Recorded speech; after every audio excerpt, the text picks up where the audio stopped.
नमस्कार किसान साथियों, स्वागत है आपका एक और वीडियो में। और फ़िलहाल की कंडीशन में किसान साथियों, जो गेहूं की बुआई अपन ने कर दी है, तो कई किसान ऐसे भी थे जिन्होंने सरकारी आल जिसे मावठे की जो बारिश हुई थी उसके बाद बुआई करी। कहीं ने पलेवा करके बुआई करी, कहीं ने सूखे में करी। तो ना ही सूखे के गेहूं में ज़्यादा पिलासपन रहा है वो आ रहा है, और ना ही पलेवा वाले में। सबसे ज़्यादा दिक्कत जो आ रही है वो सरकारी जो मावठे की बारिश थी और उसके बाद जो बुआई कर दी उसमें। अब उसमें एक तो जड़ माहू और रतवा दोनों ही कीड़े देखने को जड़ में मिल रहे हैं, और उसी के कारण पिलासपन जो गेहूं में बन रहा है, तो उसी बारे में अपन बात करेंगे।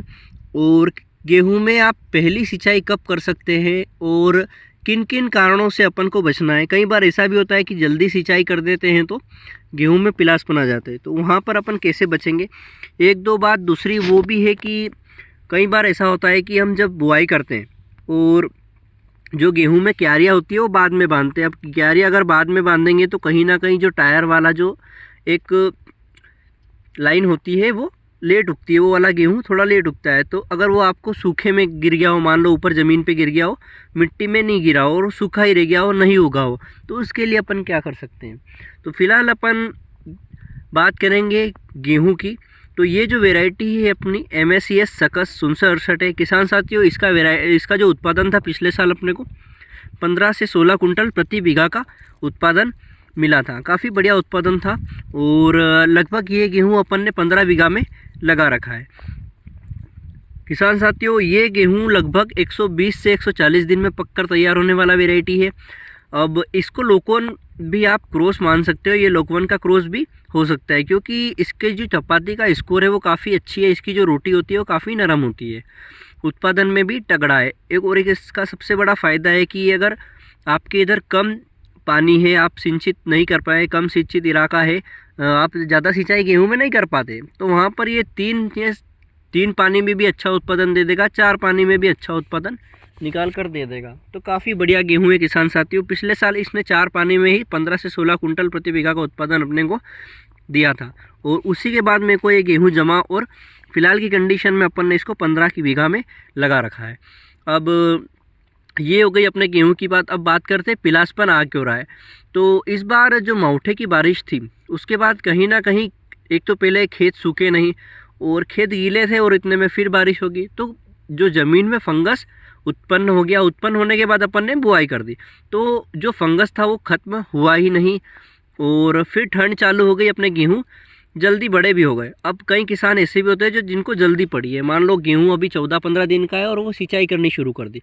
अब उसमें क्या होगा, वो फंगस जो है वो सूखने, मान लो अगर ये गेहूं है और अभी मैं इसमें सिंचाई कर दूं तो इसमें भी पिलासपन आ जाएगा, लेकिन मैं अभी रुकूंगा। ये गेहूं अभी 12 दिन की अवस्था में, इसकी जो सिंचाई वो 22, 23 या 24 दिन की अवस्था में मैं करूंगा। तो इतने ये ज़मीन, ये जो मिट्टी है ये सूख जाएगी, और सूखने के बाद मेरा फ़ायदा क्या होगा कि यहाँ पर किसी भी तरह का फंगस या पिलासपन देखने को नहीं मिलेगा। तो इसीलिए अगर आप सिंचाई करने के सोच रहे हैं तो रुक के करें, थोड़ा सा 1-2 दिन रुकेंगे, थोड़ी ज़मीन सूख जाएगी तो आपका फंगस गेहूं में नहीं आएगा। बाकी दूसरी जो चीज़ें हैं किसान साथियों, कहीं ना कहीं जो अगर आपके भी गेहूं में मान लो सूख रहे हैं अपने आप, अगर सरकारी आल में आपने बुआई कर रखी है, तो अगर आपकी गेहूं भी सूख रहे हैं तो आप या तो आप बुआई कर सकते हो, डबल बुआई उसका आखिरी ऑप्शन है। और एक और अभी जो दिक्कत देखने को मिल रही है, कई किसान ऐसे होते हैं जो यूट्यूब पे वीडियो देख लेते हैं, भाई हमने 15 किलो बीज डाला था, 20 किलो डाला था, 25 किलो डाला था, और वो वीडियो देख के इतना ही गेहूँ अपने खेती में डाल देते हैं, इतनी बुआई कर देते हैं। अब 20-25 किलो में उन्हें ऐसा लगता है कि वो काफ़ी कम बीज दर रख दिया उन्होंने, और फिर ऐसा लगता है खेत में छीदापन हो रहा है। तो वहाँ पर आप क्या करें, जब पहली सिंचाई आप करें तो गेहूं हल्के हल्के क्यारियों में उड़ा दें, जिससे क्या होगा, जैसे ही आप सिंचाई करेंगे वो गेहूं मिट्टी में दबकर उगना शुरू हो जाएंगे, तो आपका वो वाला काम हो सकता है। तो कहीं भी आपको मैं इसीलिए बोलता हूँ हम 30-35 से 40 किलो तक बीज दर रखते हैं, ताकि किसी कंडीशन में अपने बीज दर कम ना हो। और लाइन से लाइन की दूरी भी आपको पता है 8.5 इंच है अपने गेहूँ की, और कहीं ना कहीं यही चीज़ें हमें फ़ायदा देती है। अब किसान साथियों, सिंचाई का मैंने बता दिया है। हमेशा अगर आपकी गेहूँ सूखे के गेहूँ है तो आप 18 से 20 दिन के बीच में सिंचाई कर सकते हैं। और अगर आपका गेहूँ पलेवा करके है या बुआई कर रखी है तो 22 से 24 या 25 दिन की अवस्था में अगर आप सिंचाई करेंगे तो बढ़िया होगा।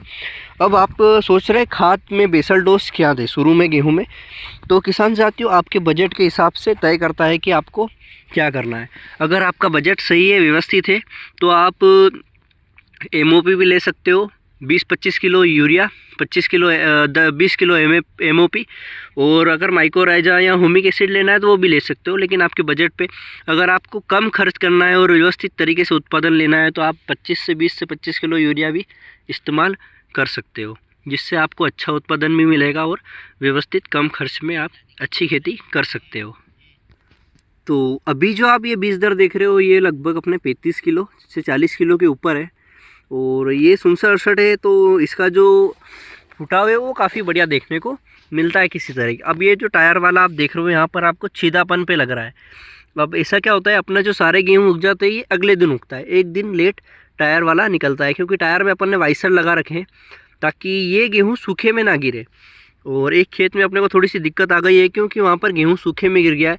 अब वो अपन सिंचाई करेंगे जब उसके साथ अपना गेहूँ उग जाएगा। बाकी किसान साथियों, किसी भी तरह की जल्दबाजी ना करें।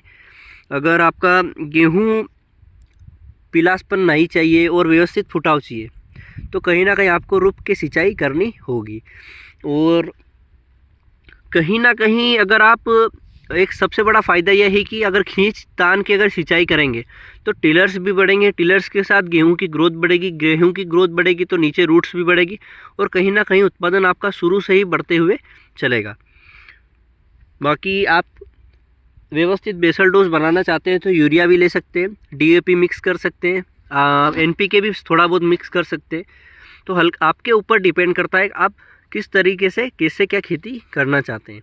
मैं तो सिर्फ यूरिया का छिड़काव करता हूँ 2 बार, जिनमें कई किसान एक ही बार में यूरिया डाल देते हैं, मैं 2 बार में डालता हूँ, थोड़ा अभी फिर दूसरी सिंचाई में फिर थोड़ा सा, ताकि नाइट्रोजन की जो कमी है, क्लोरोफिल बनने में जो भी दिक्कतें आती है गेहूँ की पौधों को, तो वो पूरी हो सके और किसी भी तरह की कोई अपने को दिक्कत देखने को ना मिले। बाकी किसान साथियों, ये अपना गेहूँ है और आपको पूरी तरह दिखा दिया। ये पूरा प्लॉट जो है ये 67-68 का है, इसके नीचे वाला प्लॉट भी 67-68 का है, और पास ही में 88-30 गेहूँ भी अपन ने लगा रखा है। अगर वो गेहूँ देखना है तो कमेंट में ज़रूर बताएं। बाकी जानकारी कैसी क्या लगी, आपको जो भी उचित लगे वो बता दीजिएगा। बाकी जितने भी भाई कमेंट करते हैं तो उनका मैं रिप्लाई नहीं दे पाता हूँ, और कभी कभी दे भी देता हूँ। तो अगर आपको भी कोई डाउट हो खेती से लेकर, गेहूं की खेती से लेकर, तो आप पूछ सकते हैं।